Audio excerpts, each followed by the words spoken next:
잔뜩 준비했어요. 주최 측이. 예. 이걸 다 읽어버릴 겁니다. 예. 토시 하나 안 빼고 합니다. 제 공연을 보신 분들은 다 아세요. 예.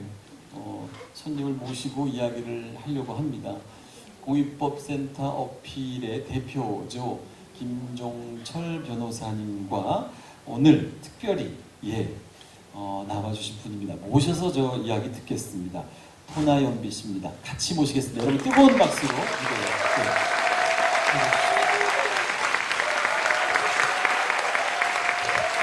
한국말 하시잖아요. 네.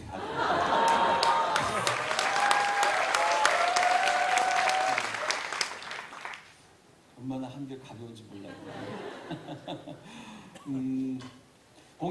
공익법센터 어필입니다. 그래서 먼저 궁금합니다. 도대체 공익법은 뭐고 공익변호사는 뭘까? 같은 변호사하고 같은 법인데 뭐가 다를까? 우선 김종철 변호사께 여쭤봅니다. 네. 이걸 알아야 우리가 이야기를 나눌 것 같아요. 대본이 없는 걸 물어보셔서 네, 원래 그래요. 공익 변호사 이걸 다양하게 정의할 수 있는데요. 저희는 자기 목소리를 잘 낼 수 없는 사람을 대변하는 것이 공익 변호사다라고 이렇게 생각하거든요. 그래서 어필이 어떻게 이제 API를 어필로 읽는 거거든요. 근데 그 A가 advocate의 A예요. 처음에. 근데 advocate이 저희가 변호사를 뜻하는 여러 단어가 있는데 굳이 advocate를 택한 이유가 그 뜻이 그 옆에서 말해주자, 또 대신 말해주다 이런 뜻이거든요. 그래서 저희는 공익 변호사를 옆에서 대신 말해주는 사람 이렇게 뜻풀이를 하고 있습니다. 대신 말해주는 사람. 네. 아마 그 어필의 이야기들은 영상을 제가 보고 이야기를 나누려다가 이야기를 나누고 영상을 한번 보려고 제가 한번 순간 바꿔봤는데 당황하지 마시고요. 스태프들이 그래야 영상을 볼 때 제가 많은 공연을 해봤잖아요. 근데 벌써 별로 설득력이 없어요. 이야기 듣고 영상을 보면 훨씬 더 설득력이 있어서 바꿔보려고 합니다. 김 변호사님 당황하지 마시고요.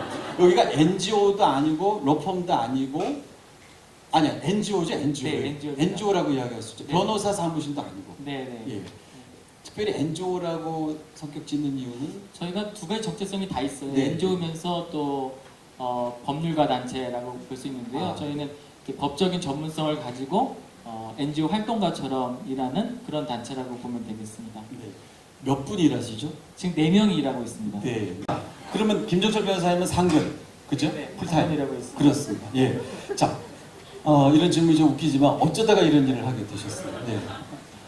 지금 나와 계신 그 토나연비 교수님 덕분에 제가 이 일을 시작하게 됐는데요. 제가 변호사가 되기 전에 그 난민지원단체 중에 피난처라고 있는데 거기 자원봉사자로 일한 적이 있어요. 거기서 우리 연비 교수님을 만나는데 그때는 이제 홍보에서 정치적인 이유로 박해를 받고 피해서 한국에 오셔서 난민 신청 중이셨어요. 네. 근데 제가 얘기를 들어보니까 너무 흥미진진하고 용감한 인생을 사신 거예요. 저는 이제 좋게 말하면 범생이로, 나쁘게 말하면 되게 재미없고 밋밋하게 살았는데 이야기가 너무 삶의 이야기가 너무 흥미진진해서 제 이야기가 완전히 매료가 된 거예요.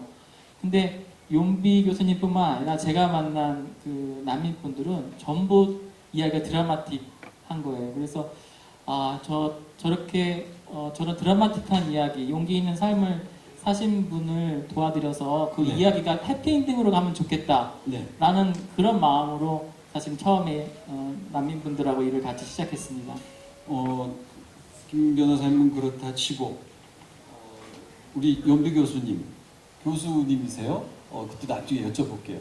연비 교수님은 그러면 어떻게 처음에 김종철 변호사님을 만나셨어요? 이해되시죠? 네. 감사합니다. 제가 아까 김종철 변호사 이야기했어서요. 제가 한국 망명으로 왔어요. 망명. 2002년 한국 와서 9월달 바로 법무부에서 망명 신청했어요. 네. 이 신청가 6년 동안 인정 진짜 잘 안 나왔어요. 네. 6년 기다리고 있었어요. 법무부에서 내 케이스가 안내 2번 했었어요. 첫 번째 안내 제가 어필했었어요. 다시 안내했었어요. 네.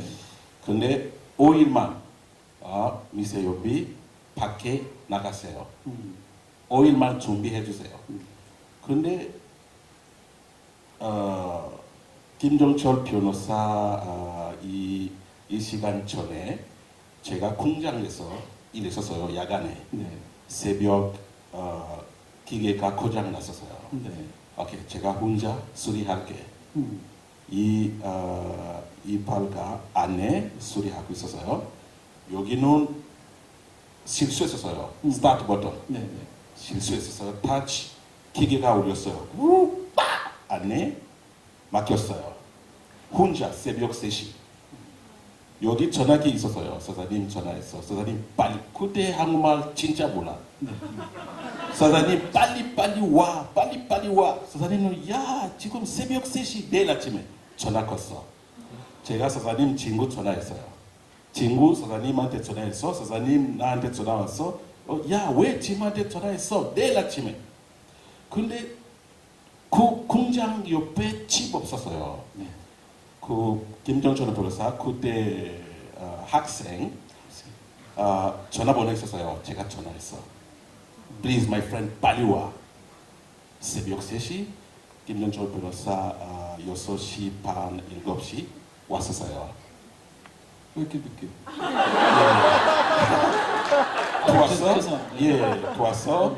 그다음에 병원을 보냈어요. 근데 그때가 김정철 변호사가 마음 아파했었어요. 미세연비 공장 일 그만해. 우리 집에 같이 가요. 제가 진짜 무서웠었어요. 왜냐면 그때 아마 2005년 아니면 2006년 제가 2002년 왔어요. 한국 사람들 길 가면 버스 타면 전철 타면 차별가 많아요. 근데 이 친구가 우리 집에 가요. 근데 거기 가면 부인 애들 다 한국 사람들이에요. 아마 제가 안 돼. 피부 때문에. 예. 그때 집에 가서 반대로요.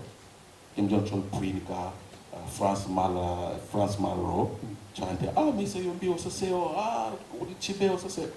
제가 눌렀어요. 한 번 차별 알았었어요. 네. 예, 이렇게 우리 만났어요. 이거 길은 이야기거든요.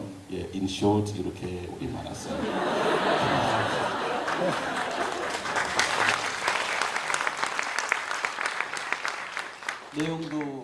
내용도 감동이고 알아듣는다는 게 감동이에요. 그렇게 만나셨는데 지금 짧게 들어도 확 감동이 오시잖아요. 정말 진심으로. 근데 어떤 이야기를 들으셨길래 그러니까 그 전에는 그런 마음이 없었잖아요. 연비 교수님을 만나기 전에 이런 일을 해야지라는 게 김 그런 교수님. 거는 없었어요. 근데 네. 막연하게 뭐 그때 이제 아까 사법연수원에 다닐 때인데 그때 그냥 막연하게 그냥 좋은 변호사가 돼야지 뭐 그런 생각만 갖고 있었지. 누구나 하는. 네, 그렇죠. 네. 근데 구체적으로 심지어 어떤 목사들도 변호사가- 신학교 다닐 때 그런 생각을 해요. 심지어. 근데 네. 어떤 변호사가 돼야지 구체적으로 그런 건 없었는데 네. 윤비 교수님을 만나고 굉장히 구체화된 거죠. 네. 그래서 저는 어떤 의미에서 윤비 교수님이 아니었다면은 어떻게 됐을까? 윤비 교수님 덕분에 이제 변호사로서의 인생이 풀렸다. 그러니까 처음에는 내가 난민분들을 도와가지고 그분들이 더 나은 이야기를 살면 좋겠다라고 생각을 했는데 사실 지금 되돌아보면은 제가 더 나은 이야기를 살고 있는 것 같아요. 덕분에. 사실 변호사 하면은 선망직업 그리고 뭐 선을 본다고 하면 뭐 변호사 하면 그리 복귀 이런 우리가 그냥 흔히 그런데 연비 교수님 만나고 전혀 다른 가난한 변호사의 길을 걷게 된 거잖아요. 지금은 괜찮고요. 네 마음이 괜찮고요. 아니 감사하고 있습니다. 윤비 감사한데 교수님한테. 우리 연비 교수님 어필 그러니까 이 김 변호사님 덕을 봤다고 생각하시는 거죠 지금? 네. 네. 제가 그때가 필요 없었어요. 잠깐만, 제가 2002년이면 연비 교수님이 몇 살? 아, 제가 그때가 36살 있었어요. 예. 네, 알고 싶어서 제가 그랬어요. 네. 예, 제가 그때 어필 없었어요. 어필이라는 건 없었고. 예, 예. 김정철 변호사 아까 제가 이야기했었어요. 한국 이렇게 처음에 오면 외국인 오면 문제 있으면 법 문제 법원에 가면 옆에 한국 사람들 없으면 진짜 no solution. 난민들 진짜 난민들 여기 오면 변호사 없으면 인정 안 나올 거예요. 근데 제가 5일만 진짜 여기 준비해 밖에 나갔어요. 돈 없었어요. 변호사 없었어요. 여기 돈 있으면 오케이 변호사실 많아요. 근데 돈 없으면 어떡해요? 근데 그때 김여정 변호사 미사 연비 걱정 마세요. 제가 도울게요. 그때가 제가 반면 김여정 변호사 키가 나처럼 작아요. 근데 이 친구가 지금도 마찬가지입니다. 예예예. 그래 이 친구가 법원에 가면 아마 힘들어. 키가 작으니까 어떻게. 근데 거기 가서 진짜 머리가 진짜 똑똑했었어요. 예. 제가 진짜 눌렀어요. 계속 이 질문의 케이스가 진짜 no solution. 왜냐면 이렇게 보면 나이가 조금 이렇게 서른 그때 서른 something 또 키 작아요. 근데 법원에서 어떻게? 근데 내 케이스가 법원에서 진짜 너무 받았어요. 예, 법원에서 땅땅 이 사람이 난민이에요. 이 친구가 키 괜찮은데 머리 괜찮아요. 예, 이렇게 많이 들었어요. 예. 아니 근데 뭐 아니 계속 넘어갈게요. 네. 키가 작으면 법정에 가면 힘듭니까? 갑자기 궁금해. 아니 넘어갈게요. 난민 뿐만 아니라 이제 이제 무국적자들이죠. 그리고 뭐 인신매매 이제 나중에 영상 보시면 아시겠지만 다양한 외로운 사람들 참 어려운 사람들을 돕습니다. 근데 한국인은 그럼 어필은 돕지 않습니까? 갑자기 궁금해져서요. 네, 한국인은 안 뒀습니다. 저희가 3년 전에 어필 시작하면서 고민이 들었던 게 어떤 그룹들, 어떤 분들을 저희가 집중해 도울까, 우리 사회 가장 약한 사람들이 누군가 이렇게 고민을 했어요. 근데 우리 사회가 인종 차별적이고 어떻게 보면 인종주의적이라고도 할 수 있는데요. 그런 사회에서 제일 약한 사람 중에 하나가 외국인이다. 그 중에서도 자기 나라에 돌아갈 수 없는 외국인들, 또 강제로 우리나라에 온 외국인들, 또 오랫동안 구금되어 있는 외국인들, 이분들이 가장 우리 사회에서 취약한 사람들이다라고 생각을 했어요. 그래서 저희들이 난민과 또 인신매매 피해자, 무국적자, 그리고 장기 구금된 이주자 이렇게 이 취약한 이주자 그룹을 집중해서 돕자라고 생각해서 그 일에 집중하고 있습니다. 이거 좀 중요한 질문인데 지금 연비 교수님이 차별 안 했어요. 그 집에 들어가니까 자 부인이 날 안아줬어요. 이게 지금 어떤 것보다도 굉장히 감동스럽게 다가오는데 한국이 정말 그 외국인들을 차별하는가? 이건 뭐 TV에서 이렇게 하는 게 아니라 정말 이제 변호사니까 제가 여쭤보는 겁니다. 어떤 점에서 그렇습니까? 핵심적인 것. 그러니까 헌법에 보면은 헌법의 기본적인 인권에 대해서 이제 규정하고 있는 그런 파트가 있는데 그게 어떻게 규정되어 있냐면 사람은 무슨 권리를 갖는다 이런 식으로 규정이 안 돼 있고요. 국민은 무슨 권리를 갖는다 이런 식으로 규정이 돼 있어요. 그래서 저는 학교 다닐 때 뭐 이거 전혀 의심을 하지 않고 당연한 거구나 이렇게 생각했는데 일을 하다 보니까 너무 이상한 거예요. 그러니까 기본적인 그런 인권에 대해서 규정하면서 사람이 아니라 국민을 권리 주체로 뒀다는 게 너무 이상하고 한편으로 너무 후진 거예요. 근데 이 한국이 참고로 한 그런 외국법이라든지 국제법을 보면 그렇지 않거든요. 다 사람을 주체로 돼 있기 때문에. 근데 헌법이 이렇게 돼 있으니까 헌법 하위에 있는 다른 법이라든지 제도라든지 관행 이런 게 굉장히 차별적인 거죠. 다른 나라에는 국민이라고 안 돼 있고 사람으로 돼 있다. 그렇죠. 많은 경우에. 근데 예를 들어서 뭐 구금 같은 경우에는 한국인을 구금할 때는 굉장히 그 남용하지 못하도록 하는 절차들이 많아요. 그런데 외국인이 출입국 관리법을 위반해서 구금이 됐을 때는 사법적인 그런 심사, 법원의 판단도 없고 개입도 없이 무기한대로 구금이 가능한 그런 구조예요. 그래서 제가 이렇게 차별적인 제도, 법이건 사실 수도 없이 들 수 있거든요. 네, 그래서 네. 그런 몇 가지만 말씀드리면 그렇습니다. 뭐그 김변호사님한테 안 듣고 연비 교수님한테 듣는 게 훨씬 더 설득력 있을 것 같은데요. 난민으로 뭐 외국인으로서 한국에서 사시면서 제도적이다 이런 말씀 아시죠? 제도적이나 뭐 어쨌든 그러면서 차별을 받은 것 이런 거 좀 실감나요. 예. 예, 차별 문제가 우리한테 여러 가지 있어요. 첫 번째, 난민 때문에 난민들 차별가 많아요. 난민들 위험한 사람들, 난민들 가난한 사람들, 난민들 이야기가 많아요. 그 다음에 두 번째 차별, 아프리카 사람들. 아프리카 사람들 학교 못 가서 사람들, 아프리카 사람들 위험한 사람들, 아프리카 사람들 우리나라 돈 때문에 왔어요. 밥 때문에 왔어요. 또 세 번째 차별, 피부. 전철 여기 앉아 있으면 옆에 사람들 안 나와요. 어디 가면 인자 이렇게 손으로 있다가 많아요. 예. 이렇게 친구들 진짜 불편해요. 예, 불편해요. 어디 나라 가면 제가 여행 많이 가고 있어요. 거기 가면 지금 이제가 불편해요. 왜냐면 그 나라 가면 길에서 사람들 나 안 봐요. 그냥 지나가요. 왜냐면 한국에서 길에서 계속 사람들 오 이거 뭐야? 야야야야야 봐봐. 이렇게 보면 이야 새까매. 근데 다른 나라 가면 이렇게 일 없어요. 근데 불편해요. 예. 속상해서.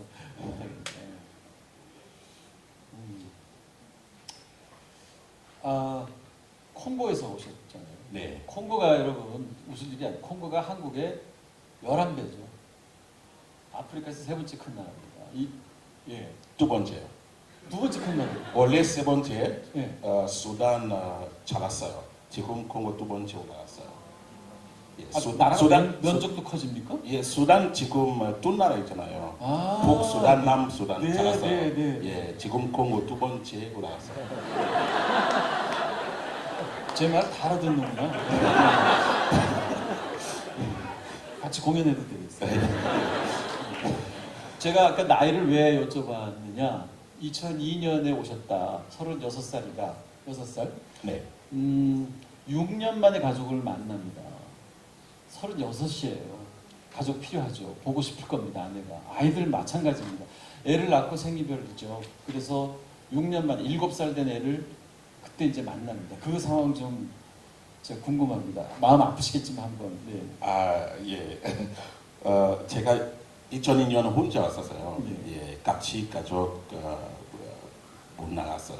위험 때문에 6년 동안 혼자 살았어요.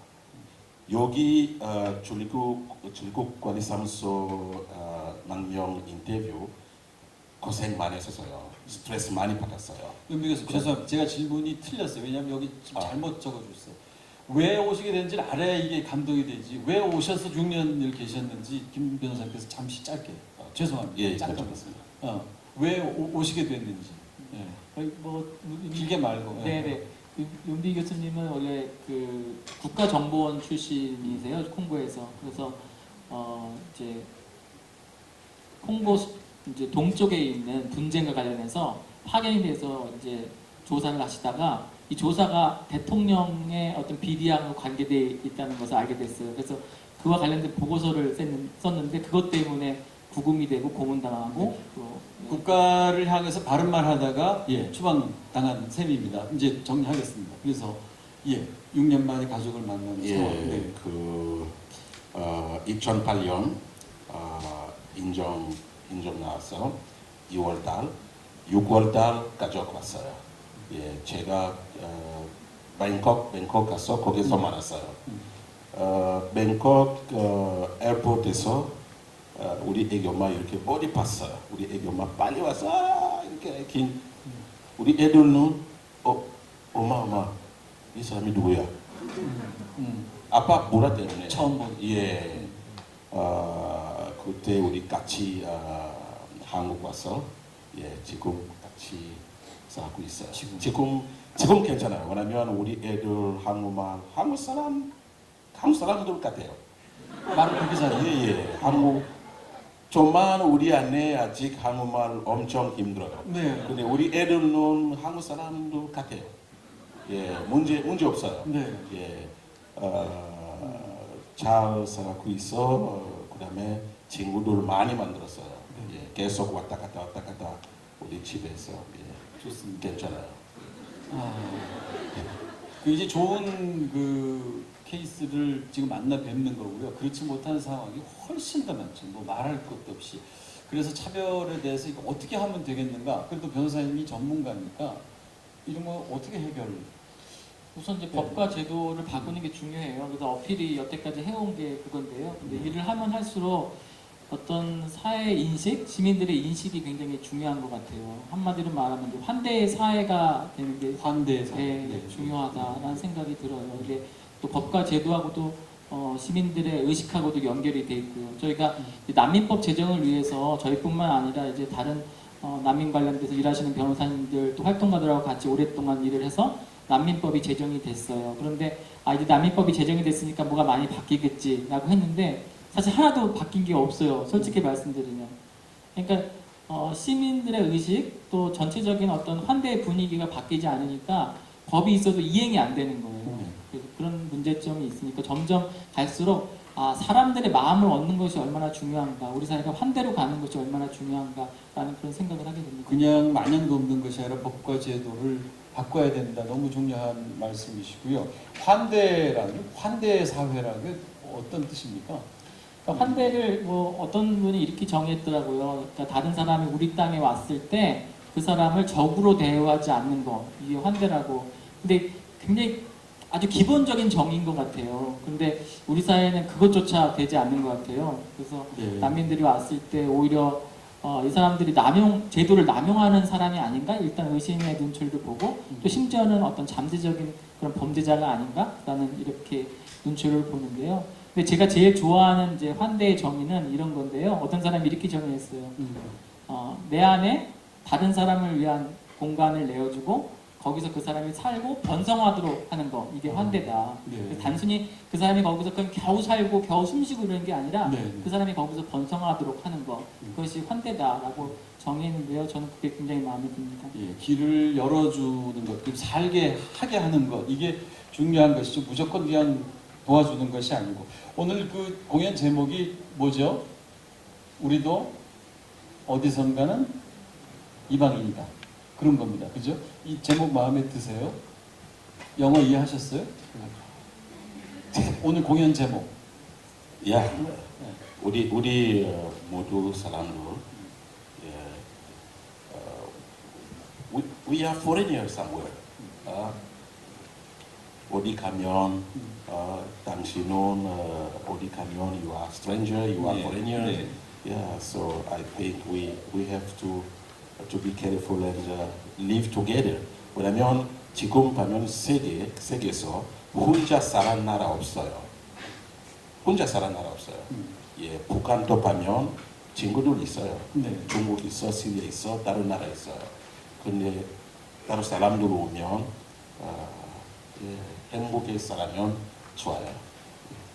제가 그 약간 부연해서 설명을 드리면 저희가 이제 왜 이런 제목으로 콘서트를 정했냐 고민을 많이 했어요. 그러니까 저희가 환대로 가는 그런 길이 있다면 어떤 길일까? 근데 저희는 우리도 어디선가 이방이다 이런 마음을 갖는 게 환대로 가는 길 중에 하나가 아닐까 생각이 들었거든요. 근데 두 가지인데요. 하나는 우리도 사실은 한국 전쟁 때문에 또 일제 강점기 때문에 사실은 가까운 과거에 이방인이었잖아요. 그리고 그 이방인 되면 사실은 현재 진행형이기도 하거든요. 그래서 역지사지의 마음을 좀 갖자. 우리도 가까운 과거에 그렇게 이방인이었기 때문에 우리를 찾아오는 이방인에 대해서 우리가 어떻게 대해야 하는지 좀 잘 생각해보자라는 거고요. 두 번째로는 또 어떤 의미에서 우리는 또 이방인인가 하면 저는 우리 사회가 그냥 편하게만 한 곳이 되면 안 된다고 생각이 하거든요. 우리 사회의 어떤 병리적인 현상들에 대해서 우리가 이질감을 항상 갖고 있고 좀 이방인됨을 느껴야 된다고 생각을 해요. 그렇지 않으면 이 병리적인 것 때문에 소외되고 배제되고 차별되는 특히 이 외국인들 그런 사람들의 어떤 아픔을 못 보는 거잖아요. 그래서 그런 의미에서 우리는 항상 어디선가 이방인이다라는 그런 좀 생각이 있으면 좋겠다. 이것이 환대로 가는 어떤 중요한 어떤 길목이다 이렇게 생각이 듭니다. 그 제가 은비 교수님 했는데 어디서 뭘 가르치시는 거죠? 인권나 예. 이주나민 네. NGO 아, 성과 인정. 진짜 잘 가르치시겠네요. 네. 감사합니다. 학생들이 좋아하나요? 교수님? 엄청 좋아. 예, 엄청 좋아. 물어봐야 될 것 같아요. 계획, 앞으로 계획. 네. 앞으로는 제가 꼭 우리 첫 번째 나라 꼭 가야 돼요. 한국은 이거 우리 내 두 번째 나라. 첫 번째 나라 콩고예요. 콩고. 네. 예, 꼭 가야 돼요. 네. 한국에서 많이 배웠어요. 네. 준비 많이 했어요. 네. 내 생각은 앞으로 우리나라 가면 이런 거 한국 스타일 우리 사회 만들고 싶어요. 차별 말고 예, 이거 좋은 케이스 아니야. 네. 예, 다른 경제 소셜 웰페어 이렇게 다 진짜 한국 모델 만들고 싶었어요. 예. 한국에 오셔서 가수는 만나보셨어요? 가수. 시 제가 죄송한데요. 제가 콩고 원래부터 가난으로 살았어요. 이렇게 가수, 음악, 아린 플레이 여기 또 시간 없어요. 이렇게 가수 텔레비만 봐요. 이렇게 이렇게 처음에 많았어요. 그 굉장히 안 좋은 케이스예요. 죄송합니다. 예. TV에 나오는 가수들보다 이런 가수들이 훨씬 좋은 가수들이에요. 예, 맞아요. 맞습니다.